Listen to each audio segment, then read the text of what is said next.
Recyclico, making lithium-ion last forever. Recyclico's patented recycling process achieves up to 100% recovery of battery metals from lithium-ion batteries for electric vehicles, including cobalt, lithium, nickel, manganese, and aluminum. Recyclico Battery Materials Incorporated trades on the TSX Venture AMY, on the OTCQB AMYZF, and Frankfurt ID4. For more information, visit recyclicode.com or phone us at 778-574-4444. Recyclico, making lithium-ion last forever. You're listening to HowStreet.com radio, available online at TalkDigitalNetwork.com. Welcome to HowStreet.com radio, the online source for market opinions. Here is Jim Goddard. My guest is market historian Bob Hoye. He's the chief investment strategist for chartsandmarkets.com. He's speaking to us from Vancouver. Welcome back to the show, Bob. Hi, Jim. Here we are, Fridays together, and a very pleasant day in the weather department out there. Yes, after a very stormy day with strong winds. Yeah. Fall is here. It is, yeah. On the prairies, Regina today, 27 degrees Celsius. That's warm. That's warm. But I know for my life on the prairies, if the fall is nice, warm, and pleasant, when winter arrives, it's usually a blizzard. Right. They owe you an averaged winter, and so then the next blast comes in, gets, for a while, probably cooler than normal. Yeah. Late 70s, Winnipeg was hit by a killer blizzard that happened 3 days after it was so warm we were playing football in T-shirts and shorts. Like on the 1st or 2nd of November. Yeah. Yeah. So when the storms of November come early on the prairies, they're not nice. Yeah. To quote our most famous singer who sings about sinking freighters. We have several questions to get to today, Bob. They're all from Michael. Well, thank you, Michael, for all these questions. His first one, hello, Bob and Jim. Zero Hedge headline, China reloads monetary bazooka with record cut to one-year policy rate, but everyone waiting for fiscal fire hose. Bob, I thought fire hoses were used to put out fires, not spray gasoline on them. Why would the Chinese government want to ignite even higher inflation? And what can a fiscal fire hose do to ignite the economy when there's no oxygen left to burn in our over-indebted economies? Bob, I'm confused. Will the era of monetary bazookas ever end? What a good question. Yeah. The key in this one is that the Chinese are lowering rates, and that's not going to prompt inflation, and it's not going to prompt an extension to the financial boom. What it is that in a great financial bubble, stocks go up, get overinflated, and also the economy firms up with it. And then in normal business cycles, typically the stock market peaks about 7 months before the economy does. This is why they put the S&P 500 in the list of leading indicators. But this is not the case when you're in financial asset inflation, where when the financial asset inflation stops, so does the economy, more or less in the same month.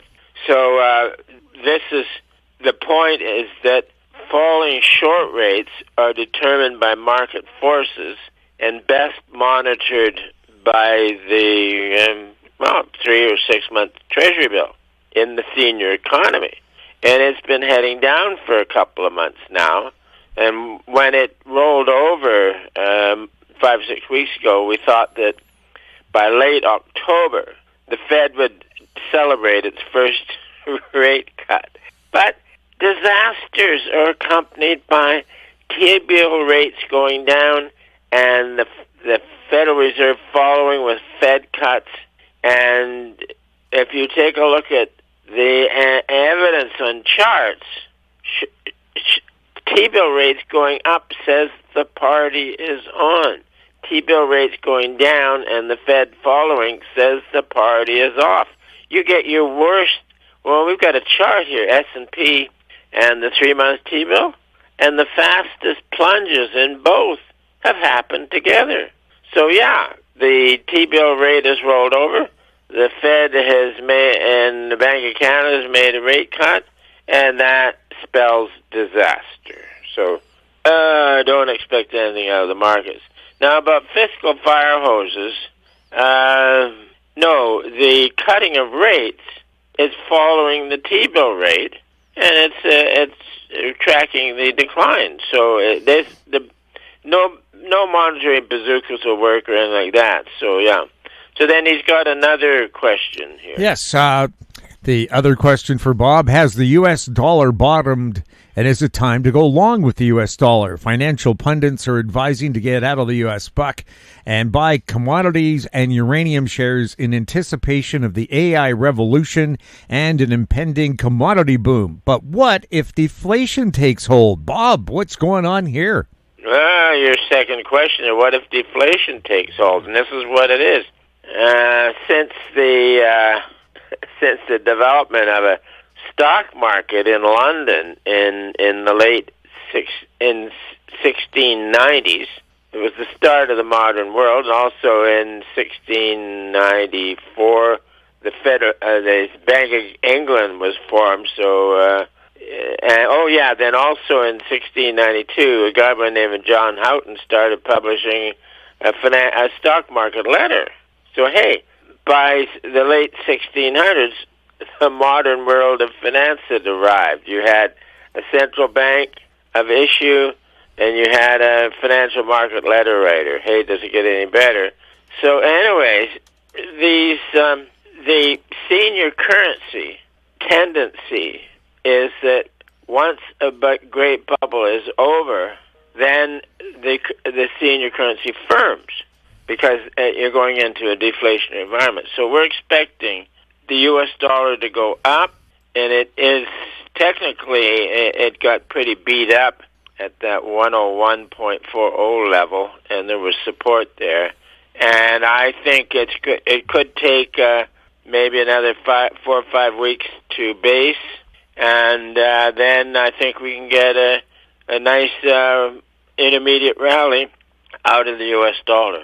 Now, we have a third question from our friend Michael. Bob, is it still a good time to go into 3 to 4 year Treasury and corporate bonds given the interest rates have already come down? Well, that's the point of the recommendation is 3 to 4 year good grade corporates. You have to be dealing with a pretty good bond desk to get the good prices on those, or failing that, and treasuries or government Canadas. But the reason for going for good grade corporates is you're going to get a higher yield, and if they mature at par in 3 or 4 years, you're going to be protected from price problems. So it's a nice place to be in a storm. And we have a third question from Rich B, and I think the B stands for a word that rhymes with ditch. Anyway, from Rich B, Bob, does your list of gold mining juniors take jurisdiction into consideration? When the going gets tough, nations have been known to nationalize industries, including miners. Nationalization of a core mine would likely destroy their stock price. Yeah, that's a good concern. Ours are essentially U.S., Canada, and Mexico, the list, and so far it's a reasonable place to be involved in mining exploration work. And also, with a contraction coming in, intrusion by governments could diminish quite a bit. So countries may turn to encouraging business rather than discouraging, and then when gold's real price has been going up, that's either deflated by the CPI inflation or deflated by commodity prices. Gold has been outperforming commodities, and we use commodities as the proxy for the cost of mining. So if the cost of mining is declining relative to the bullion price, the miners are making money, and this has been going on now for about 7 or 8 months. So any mines in operation now things may change from one mine to another, but generally, the costs of mining have not been rising with the rise in the price of gold. It's kind of a happy world, isn't it? Well, now we've got all the questions out of the way, Bob. We'll take a look at some of the headlines that caught your eye this week right after this. Don't miss out. Stay informed. Receive the HowStreet.com weekly recap with thought-provoking podcasts, radio, and articles delivered to your inbox. Sign up for the HowStreet.com weekly recap on our homepage at HowStreet.com. Welcome back. We're speaking with Bob Hoye. Bob, some of the headlines that caught your eye today. The first one, U.S. stocks whipsawed in the aftermath of the Fed's 50 basis point cut. Yeah, the street celebrated it, and then maybe some other discouragement came along and they whacked it. But the S&P has been quite choppy lately, although still in the seasonally strong time of year, like going into September, is often a happy time for stocks. But October, not so much. Not so much. If it's going to go wrong, it'll go wrong in October. Let's put it that way. Headline, China's collapsing economy adds to headwinds for Japanese automakers. Yeah, I would think so. Yeah. It's hard to export cars to a country. Also, China is supporting their EV business, so they can make those electric cars really cheap. And the Japanese automakers haven't really been ahead of the curve when it comes to supplying electric cars. Yeah. Well, the electric car mania is going to crash anyway, so. Or take a pause. Insane. Yeah. Yeah. Now, from Zero Hedge, nuclear names surge after 3 Mile Island planned to restart to power Microsoft data centers. They need nukes to get the story. 3 Mile Island is an operating nuclear electrical power plant, and they had a tiny little glitch. There was a little bit of steam or something came out, and the anti-nuclear people just went hysterical, and so they shut it down. But no, nuclear-powered electricity is very good. It is a dense form of energy, and the efficiencies on building the sort of new ones are kind of modular. So you can build one or two, and it doesn't take 15 years to build one with a huge pressure thing. So nuclear-generated electrical power is a great way to go. Game changer. Global mega banks prepare major support for nuclear power. So it's not just 3 Mile Island, it's around the planet. Yeah, no, as the headline says, the mega banks are gearing up to support a terrific expansion in nuclear power. I'm all for it. Yeah. Well, the trend they want to talk about now are modular atomic power plants that would power a suburb or a small city, not these mega projects that cost billions and billions. And then you don't have great long miles and miles of power lines going across the country. You can have the power generating unit fairly close to the main user of the power. Well, hell, look, they've been operating a nuclear-powered submarine since the 1960s. 50s. I don't know exactly when they started. Oh, yeah, the Nautilus going under the North Pole. Yeah. No, if they can run it in submarines successfully, and they have, and the 3 Mile Island event was not an event, it was just amplified for, superstitious reasons. But yeah, it's wonderful, and the point is to have a dense source of power, and that you can run the thing day and night. You're not relying on intermittent wind or sunshine or whatever. Oh, good way to go. Well, there's a headline here. The U.S. Navy says a Chinese nuclear-powered submarine sank this year. It's a newest model that was under construction. Somehow, I think somebody left a valve open somewhere. Yeah, and I think if you're at depth and you get a failure, it's instantaneous death. You don't know what hit you. Yeah, and below 100 feet, you can't get out either. Although the Russians and Americans both cooperated in the design of a rescue submarine that would latch onto the escape hatches and would be compatible. But I don't know if the Chinese are part of that little agreement that will help rescue your sailors. Yeah. Last full-size Kmart shuts down permanently in the U.S. Yeah, of course, they're a budget-oriented pricing retail outlet, and the whole world is changing. These are costly things to operate as compared to buying something out of the internet. I just ordered some stuff this morning. Jim, I wear black cotton T-shirts all the time, so I ordered 6, half a dozen. Can you imagine? And they'll be delivered tomorrow to my place. For $2 more, they would have delivered them today. So this is where box stores are going to be difficult. Costco reported that their revenues were down, but their profits were up. That's the one big box store where, because there's just so much stuff there. Yeah. Have you ever gone into a Costco and spent less than $120? I haven't been to a Costco in ages, but I loved going to them. And that's the case where the eye candy is right there. Yeah. It's so hard to resist. Oh, eye candy for any eye. Yes, anything. And everything from socks to telescopes. Yeah.